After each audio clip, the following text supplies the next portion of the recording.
What's happened in recent years is that the Christmas advertising has become as much a part of Christmas as present giving and arguing with your family.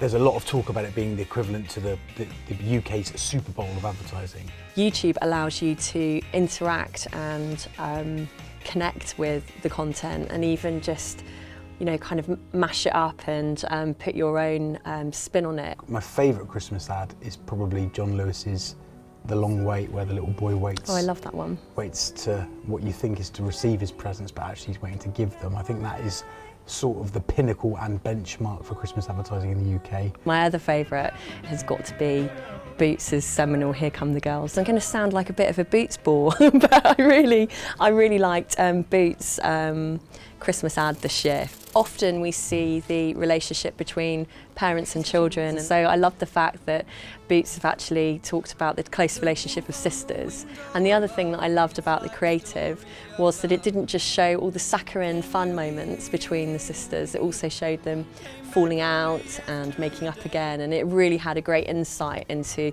what it is to have a sister. I mean, YouTube as a platform, I think, is so interesting for creatives. I think Debenhams did something quite interesting with the platform itself, which was you could link through from the film and buy all the clothes that were in it. And that seemed like a really smart integration of the product with the film, and it really made use of the platform in a way that we don't regularly see.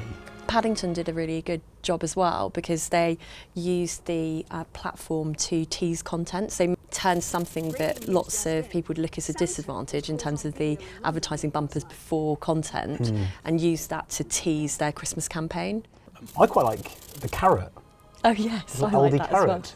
As well. When he peed himself. He peed himself, and his girlfriend's reading 9.5 Leaks. I really like the apple ad. I think that's beautifully executed. Maybe not as that fresh insight, but it feels like an extension of things they were doing elsewhere in the year. It was beautiful, and who doesn't like a bit of romance, especially at Christmas?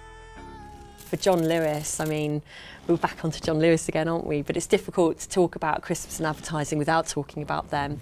And just the amount of parodies that came off the back of Monster the Monster this year.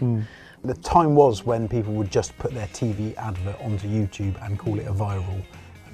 Those days are gone, because people can just click away from it, and they will. Yeah. So I think you have to be captivating from frame one. And it's just about being more playful and about transforming content from being just about one way to being more entertaining as well, and inviting people into the conversation. Playfulness is an interesting thing. I mean, I think in the top 10 we saw a few examples of that. I mean, particularly the fact that Sainsbury's have released karaoke videos online where you can sing at home with your family to a dancing sprout. I mean, that's fun, it's not taking itself too seriously. I think in terms of storytelling, the other great thing that YouTube gives you is that lack of time restriction. You can run content in a longer format, and therefore watch the full thing in all its glory.